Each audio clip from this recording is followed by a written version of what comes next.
This morning, I received an email from myself dated 5 years into the future. At first, I thought it was spam. The subject line read, "Whatever you do, don't sign the contract." My name was signed at the bottom, followed by a timestamp, January 16th, 2030. I sat there staring at the screen, trying to make sense of it. The email detailed things about me no one else could know, personal, intimate details, things I'd never shared with anyone.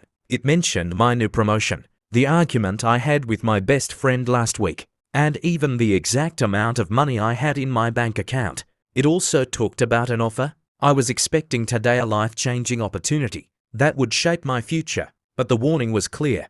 No matter what they promise, no matter how good it sounds, don't sign it. I was about to brush it off when my phone buzzed. It was an email from my boss, asking me to meet in her office. My chest tightened as I walked down the hall, the email fresh in my mind. When I entered her office, she handed me a sleek, professional-looking folder. Inside was the offer of a lifetime contract guaranteeing a massive raise, global travel, and endless opportunities. It was everything I'd ever wanted. I glanced back at the email on my phone, my hands shaking. How could my future self know about this? And why would they warn me against it? Is something wrong? My boss asked, her smile warm but her eyes calculating. I looked at the pen in her hand and then back at the contract. My mind raced with possibilities. Was this a mistake? Or was I about to make the worst decision of my life? I had 5 minutes to decide, and no clue what to believe. I hesitated, the weight of the decision pressing on my chest like a boulder.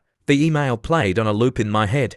No matter what they promise, don't sign it. My boss cleared her throat. This is a once-in-a-lifetime opportunity, she said, sliding the pen closer to me. But, of course, it's entirely up to you. Her voice was calm, but there was an edge to it I couldn't ignore. I glanced at the contract again. The terms were perfect, too perfect. Everything I'd dreamed of, but why would my future self warn me against it? What could possibly go wrong? I just need a moment to think, I stammered, standing abruptly. Her smile faltered. Take your time, she said, though the tightness in her jaw betrayed her impatience. I stepped out of her office, the folder still in hand. My heart raced as I ducked into an empty conference room and reread the email. At the very bottom, there was one final line I'd missed earlier.